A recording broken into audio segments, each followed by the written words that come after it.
Pretty much like the previous speaker, I have a bunch of slides and not a lot of time, so I'm going to try to get through some things. I have demos at the end for all of these things, permitting that we have time to do those. My name's Tom Gallagher. I'm a security test lead for Microsoft.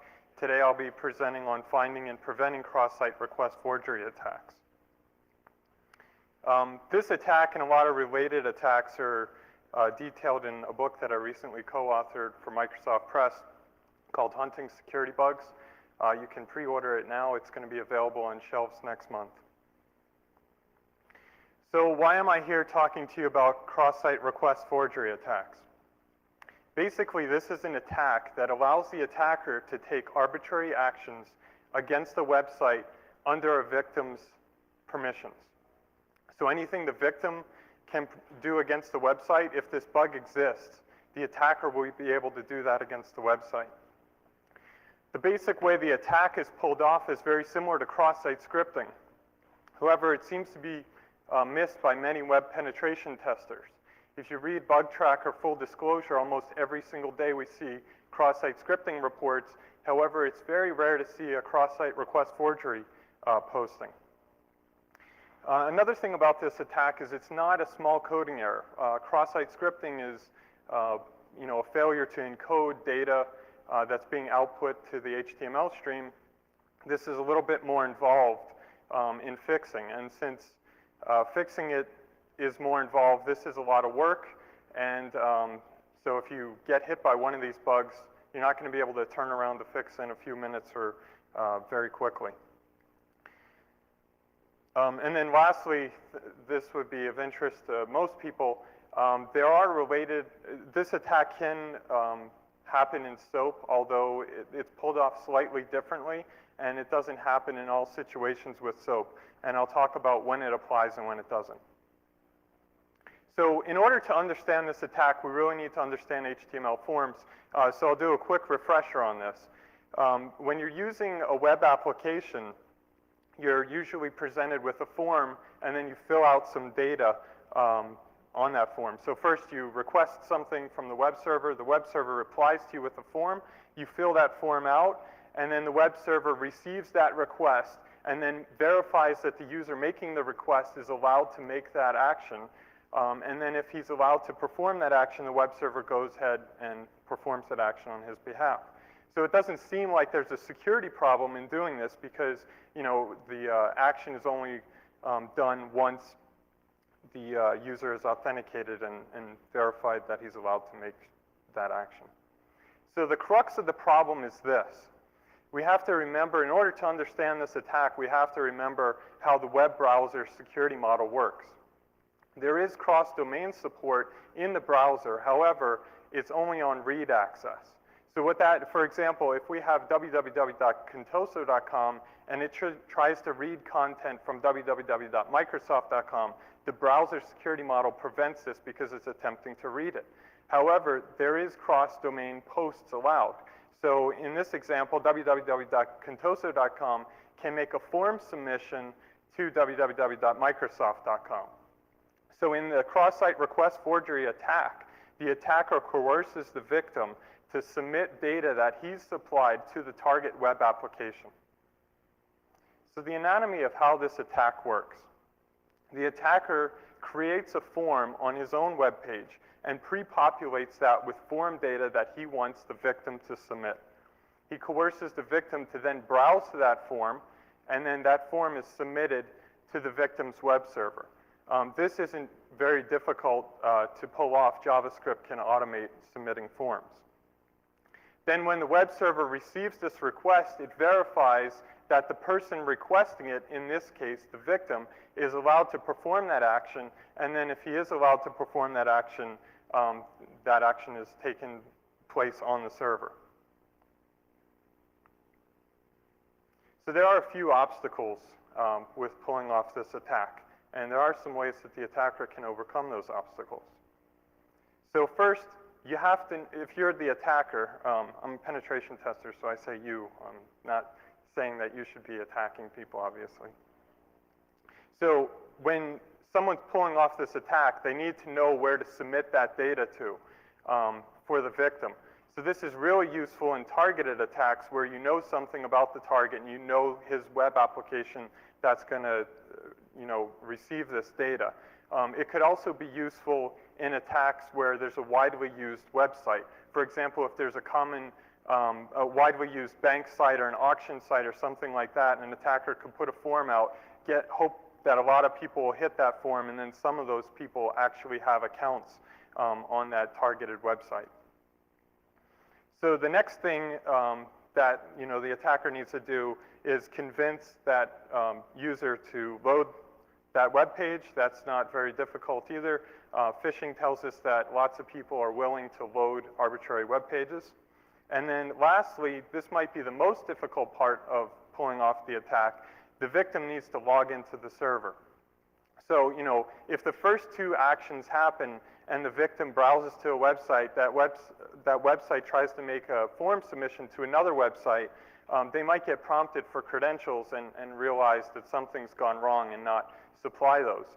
However, in cases where automatic login can happen, like single sign-on, cookie authentication, Windows integrated authentication, this login process will automatically happen, and so the victim won't be really aware that this is occurring. So what I've discussed so far applies to post request, but it also applies to GET requests. And actually, it's a lot easier with GET operations. So in the HTTP 1.1 spec, it says that GET requests should only be used for retrieving data. However, in practice, this is not the case. Lots of people have URLs like the one mentioned on this slide. So it says, delete message.asp, and it supplies a message ID, in this case of 1. And so if somebody retrieves that URL, the first message would be deleted. This is really nice for attackers because any place a URL would be retrieved, they could supply this type of URL and get the action to automatically occur on the victim's behalf. So you can imagine an HTML email with an image source pointing to a URL like that. Message would automatically be deleted without the user's awareness in this case. So we're not here just to talk about how to pull off attacks, but also how to prevent them. So here are some common ideas for ways to prevent the attack. The first one is people commonly say, let's use the HTTP referrer. So the reason that they suggest this is because the malicious form is coming from a different site than the one receiving it. You could check and say, hey, that's not my site that's submitting the data to me. Then we would toss that request or say that there was some type of violation. This doesn't work so well because lots of privacy people will strip referrers and other things like that, and then they wouldn't be able to use your web application. The second one is to store state, and this can work in certain situations. However, it depends how you store state. If you're storing it on the back end, it's not going to work really well because what you would be doing is verifying that the user requested the form before they actually submitted to the form. And you could store this on the back end or in a cookie, and they have the same problem because the attacker could force the victim to load the form, not fill out that form, then load the attacker's form, and then after the attacker's form is loaded, then submit. The server would see that as, did they load the form from my server first? Yes, they did, and then you would still be in trouble. Another way to do this would be to store some type of state in a hidden HTML field that the attacker would not be able to predict. So if we did use this mitigation or protection of using a hidden HTML field to verify that the user is actually coming from the legitimate form site, there's some penetration testing that needs to occur on that validation field. The first and second tests that need to be checked are that hidden field cannot be predicted by the attacker and is unique for the user. So if the attacker goes up to the website, he would receive one of these hidden form fields. You want to make sure that he can't take that hidden form field out of the request that he received and put it in the form field that he's going to coerce the victim to send. So that covers the first two cases. The second one is you shouldn't be doing any GET requests that do dangerous actions. So any action other than retrieval shouldn't be done with a GET request. So sending, a validation field shouldn't happen on a GET. If you do this, you'll run into other problems because the referrer would then be sending the GET as well, and so the attacker might be able to get that information. Then the last test case that I'd like to talk about, it seems kind of obvious, but some people have run into this. If you just remove the hidden form field in some cases, then you might be able to bypass the check. And so some developers would look at this and say, I'm only going to put the validation field on forms that I want to check on. If it's not there, then I don't need the check, and then you bypass the check. And then, be really careful about what you decide you need to check the form validation fields on. We did threat modeling with one team, and they thought that the only dangerous action that their server application would take were database updates, and so they did all the checks right before they did a database update. It turned out that their web application could also send email on behalf of the user, and so there wasn't any check there. So you actually need to test every web page, not just one check for the entire site. So there is good news for people using ASP.NET. If you're using ASP.NET 1.1, there's a property called viewStateUserKey, and that will use the existing viewState hidden field property and make that unique for the user. So that covers all of the cases that I just discussed. So it's almost painless for the developer to do this. However, other languages like classic ASP, C++, PHP, to my knowledge, do not have any built-in protection for this, so you would have to roll your own protection, and that could be rather time-consuming. So the impact on SOAP. SOAP requests are a little bit different than regular HTML form submissions. A SOAP request, instead of having form data, it has XML as the payload, and it also has special headers saying that it's a SOAP request, for example, a SOAP action header. Unlike form submissions, SOAP requests are prevented from going cross-domain. So if you're using the XML HTTP object or similar objects in different browsers, they should prevent these cross-domain submissions. So you generally don't have this CrossSite request forgery attack with SOAP. However, there have been some additions to SOAP in 1.2 that can allow all of the same problems that we just discussed. So there's this idea of get and post binding with SOAP. And what this allows someone to do is call into a SOAP method using regular HTML forms. So for example, if we wanted to use the get binding, this typically takes one of two forms. So in this example, we have a file called action.asmx. There's a method in that file called bid. It has two parameters, one called ID and one called value. And so this would make a bid in the amount of $1,000 for the item 5089. So if you think about this, this has all the same problems that we discussed earlier, where you could put this as the source of an image or any place where a URL, send that to the victim, and then when that URL is evaluated, that SOAP method would be called into.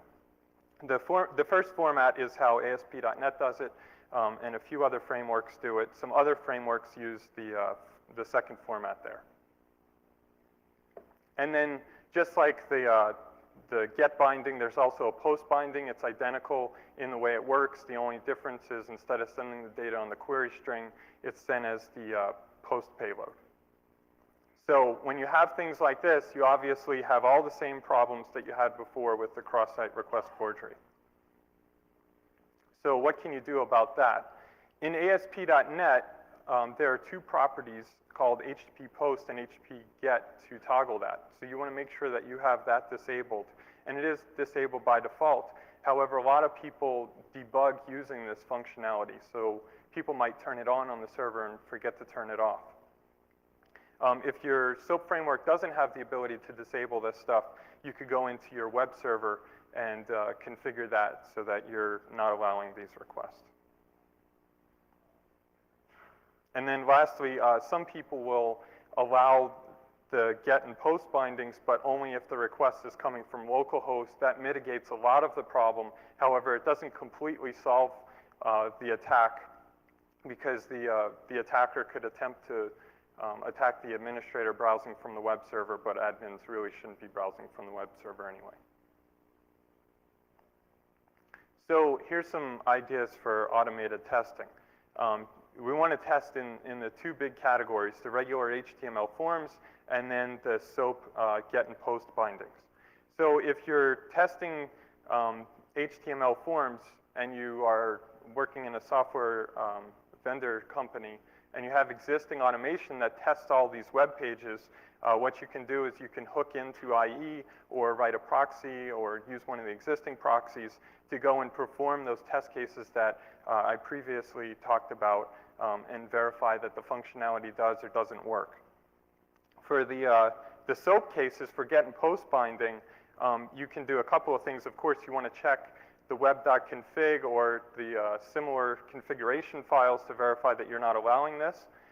If you have local access to the machine, you'd then want to go and find out what all your SOAP methods are and then try to form those get and post requests to see if they actually work. If you are a remote attacker, what you can do is request the WSDL file and then form the get and post request based on the information provided in the WSDL. Any questions? Okay. Yeah.